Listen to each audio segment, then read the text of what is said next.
That's true, but the argument which has been given from the government side, that they are trying to bring in some administrative changes, like overhauling the system, changing the definition, bringing in a lot of technological advancement.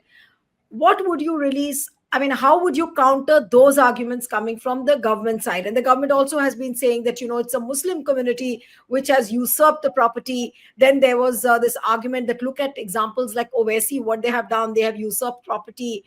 So we are trying to cut out that corruption which was so well entrenched within the Waqf system. Owaisi Saab is Muslim community. My God. Owaisi Saab is one individual, which according to large number of people, and that number is increasing, is an RSS agent. He is an RSS agent. We understand this. His party is a sister organization of BJP. It's a political wing of BJP. That's what. But he's in any case, he is not Muslim community. He's just one individual.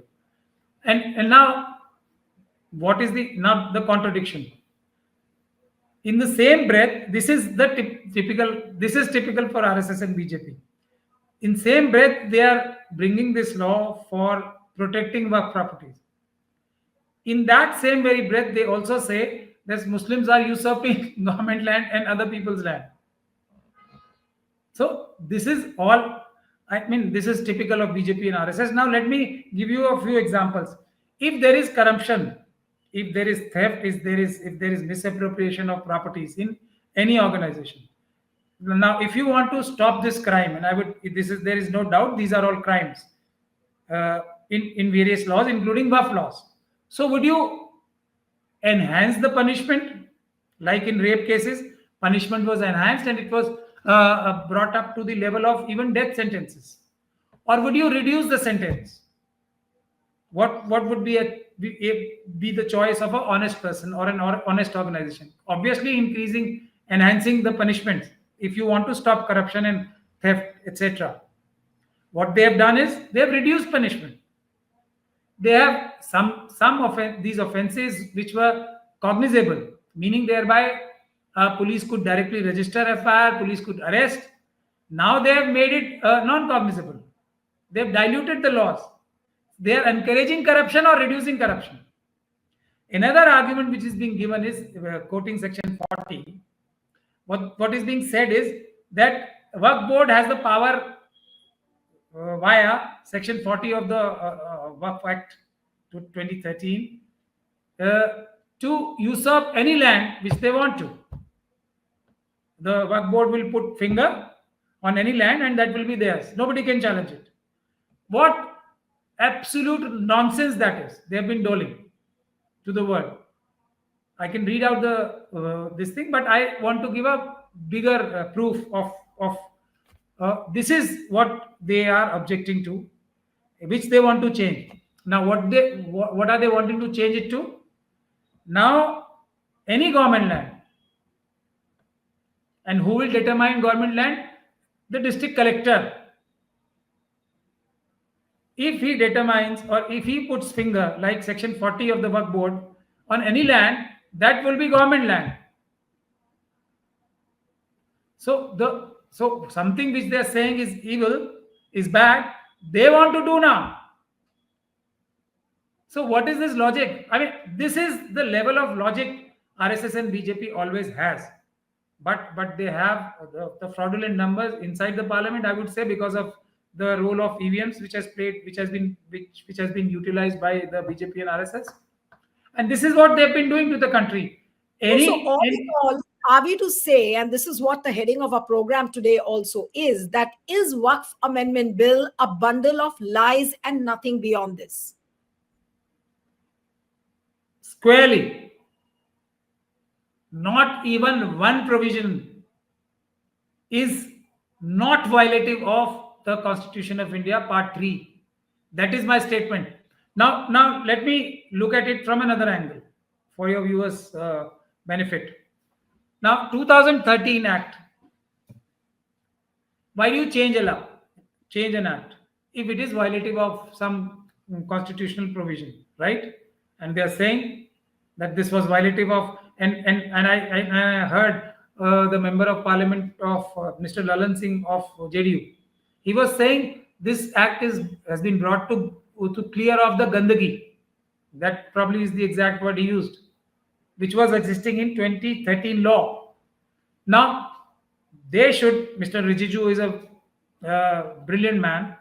He should come out with one judgment which has held any of the provisions of 2000 Waqf Act, 2013 Waqf Act, which has been declared by a court of law as ultra vires or against the constitution. I will go a step further. Let this government, but all these arguments are worthless. I would once again, with that caveat, I am saying all this. I would invite RSS and BJP and their combined might of all their legal brains and illegal brains also to point out one provision in the Act of 2013, Waqf Act, which is existing law as of today also. Which provision is unique to this Waqf Act of 2013? Which provision does not find its way or does not exist in some other law in the country which has been passed by parliament and which is existing even today?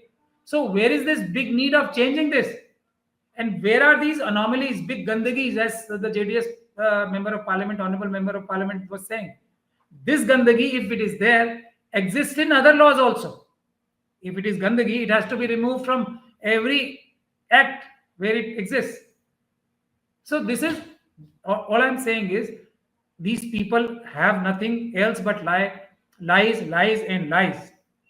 If RSS could play fraud on Sardar Patel Sahab while pleading with him, while actually deceiving him to retract the ban on RSS, which he had slapped on them by saying that we will never join politics, and we all know whether they have joined politics after that or not.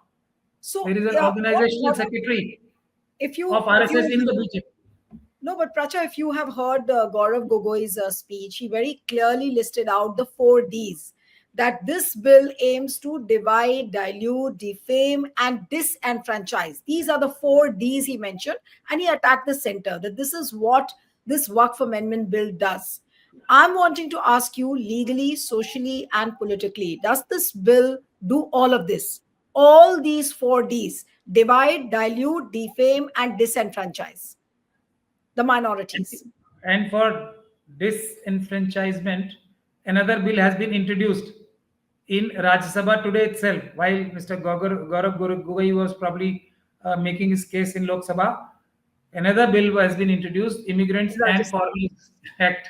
So he's absolutely right. And there is more, which he is forgetting, which I have been harping upon and I've been repeating it. I will repeat it at the cost of repetition once again. This entire exercise is to usurp all the properties of all the weaker sections, like in Manusmriti days, when nobody can hold property, only a selected few can hold properties. And those selected few are the likes of Adani, Ambani, and Yusuf Lulus of today. So it is against all. It is going to be against the people who call their dharma as Sanatan Dharma. It will be against them also, stepwise. Nobody is going to be spared. No money has to be left to anyone. Everything has to be usurped. Everything has to be gobbled by Modi ji, Amit Shah ji, and their associates. Nobody will be left with anything. So let us not reduce this only to Muslims. That actually changes the narrative in the favor of RSS and BJP. I am very careful about this, not to fall into this trap which our great leaders also always fall for. Like Mr. Gaurav Gogoi, I have a lot of respect because he's a well-read and intelligent person. Although I would say Mr. A. Raja's speech was better than him, better prepared. But yet he made very strong points also. I heard these two speeches only, and this JDS and JDU and TDP, because those two were crucial to me, because I knew there lies the catch. But Gaurav Gogoi Saab made a wonderful point when he quoted section 96 and 97, that government already has control. In fact, section 26 also, I didn't hear his full speech, where the CEO, which is a government officer, can overrule the resolutions of the entire Waqf board.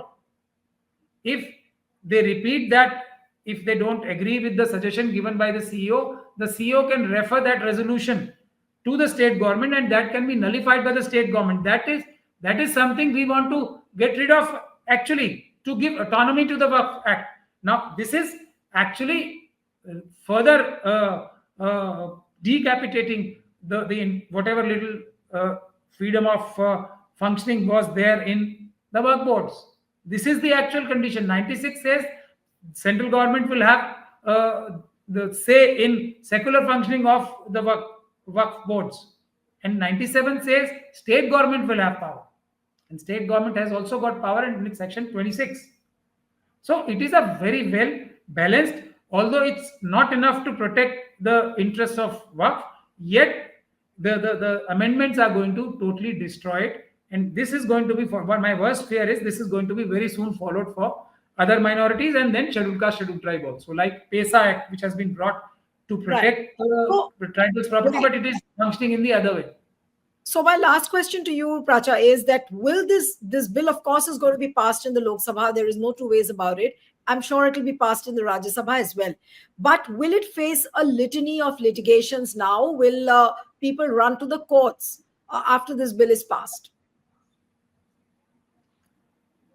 Well, man proposes, God disposes. God has its own ways. Like yesterday's example, Mr. Kapil Mishra, who is the law minister of Delhi, there is an order which I argued against him for an FIR. This FIR was resisted from day one, from the year 2020, by Delhi police, Amit Shah Saab, and his best of lawyers.